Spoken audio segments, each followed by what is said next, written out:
Et ben voilà, comme un espèce de cheval de bataille que tu aimes bien défendre, le fameux sujet des interdictions publicitaires. Est-ce que tu veux parler d'affichage par hasard? Pas que, et quoique. Hein. On va parler d'interdiction aussi de supports médias qui maintenant se mettent à faire des listes de typologie de publicité acceptable ou non. Par exemple, certains, pour pas citer les TL, dans leur demande de concession, demandent qu'il n'y ait plus de publicité pour des produits carbonés. Qu'est-ce que tu en penses, cher Jean-Luc?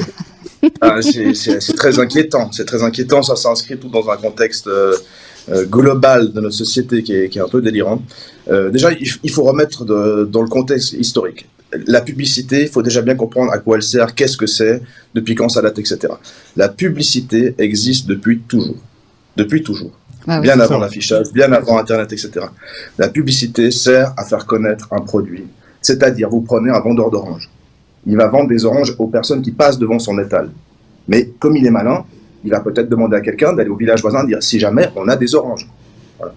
Et puis si on veut toucher beaucoup de monde, eh ben, on ne va pas se payer 250 000 personnes qui vont aller colporter le fait que j'ai des oranges. On va, par exemple, prendre un crieur qui crie dans le village.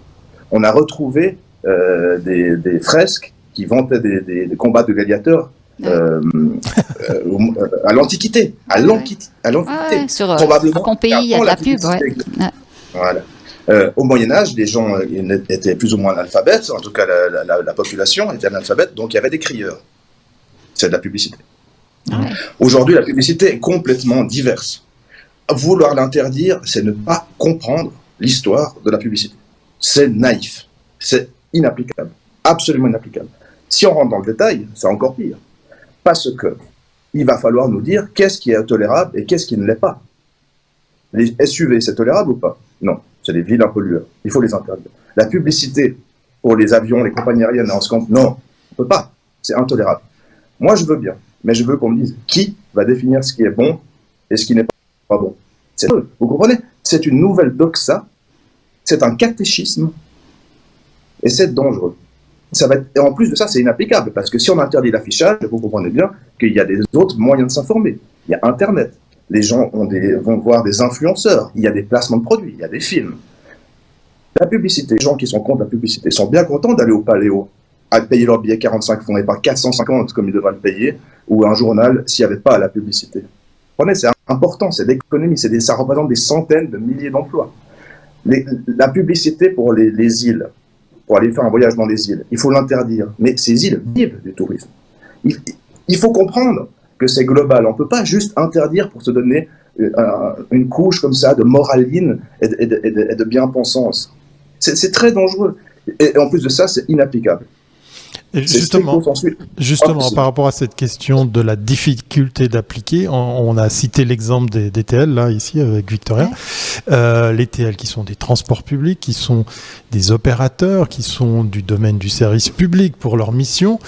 Les voir venir se frotter avec ce genre d'imposition, de nouvelles règles, tout en sachant, on le disait hors caméra, que il y a quand même des véhicules, des TL qui utilisent du carburant, hein, il n'y a pas que l'électricité. Comment toi tu vois ça, où on commence justement à faire je vais appeler ça un chat, de l'épicerie, puisqu'effectivement on va commencer à sectoriser dans le secteur, ça devient très très compliqué tout ça. Je vous l'ai dit, c'est absolument inapplicable et antidémocratique. Alors qu'une entreprise privée décide d'interdire la publicité, par exemple pour ses propres véhicules, parce qu'ils en utilisent comme vous dites, pourquoi pas? C'est son droit. Mais le truc, c'est que ça s'infiltre dans la société. Et ce qu'on sent bien, c'est que les partisans de l'interdiction de la publicité ne veulent pas, au fond, interdire la publicité. C'est pas ça la cible. Ils doivent aller jusqu'au bout. La réalité, ce sont des gens qui pensent que le monde capitaliste dans lequel on vit est mauvais. Ils veulent sortir, ils veulent détruire le capitalisme. C'est ça la réalité. Donc ils doivent aller jusqu'au bout de leur logique. Ne pas interdire la publicité pour les vols pour la Réunion ou l'île Maurice. Ils doivent interdire les avions. Interdire la publicité. Pourquoi ils ne vont pas jusqu'au bout? Pourquoi interdire la publicité pour un véhicule? Pourquoi ne pas interdire le véhicule? Ils doivent aller jusqu'au bout. Et là, quand ils montreront leur vrai visage, les gens devront se positionner. Est-ce qu'on veut, oui ou non, d'une société où il n'y a pas de libre arbitre? L'autre jour, sur votre chaîne, très intéressant, confrère d'Étienne à Étienne, prends l'exemple d'un élu vert. Prends l'exemple d'un élu vert qui lui dit, l'élu vert lui dit, vous, de la publicité pour les écoles privées. Le publicitaire répond, mais cette école privée doit se faire connaître pour toucher les parents qui vont mettre leurs élèves pour vivre, pour payer les professeurs, pour créer de l'emploi.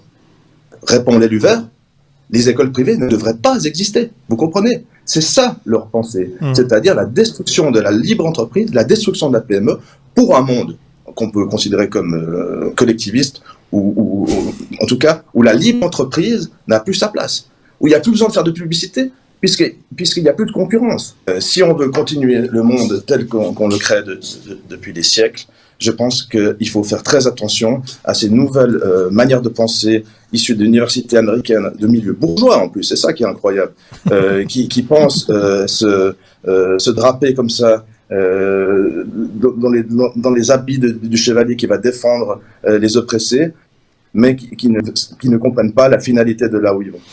Et je pense que c'est vraiment des questions qu'il faut se poser de manière apaisée. Mais je pense que c'est... Oui, comme disait Étienne, il faut un débat. Voilà, il faut un vrai débat. Oui, je pense qu'on va y revenir parce qu'effectivement, c'est un thème. Non, mais c'est un débat qui est dans la société et on doit l'aborder avec les professionnels et avec les gens qui sont contre ça parce que c'est dans l'air du temps et c'est important qu'on en parle. On va faire presque une promesse avec cet épisode qui arrive à sa fin, qui touche à sa fin, de se dire qu'on va revenir sur ce thème. Tout à fait, on va faire un débat avec... Voilà, on va le nourrir. Exactement, il faut qu'on continue.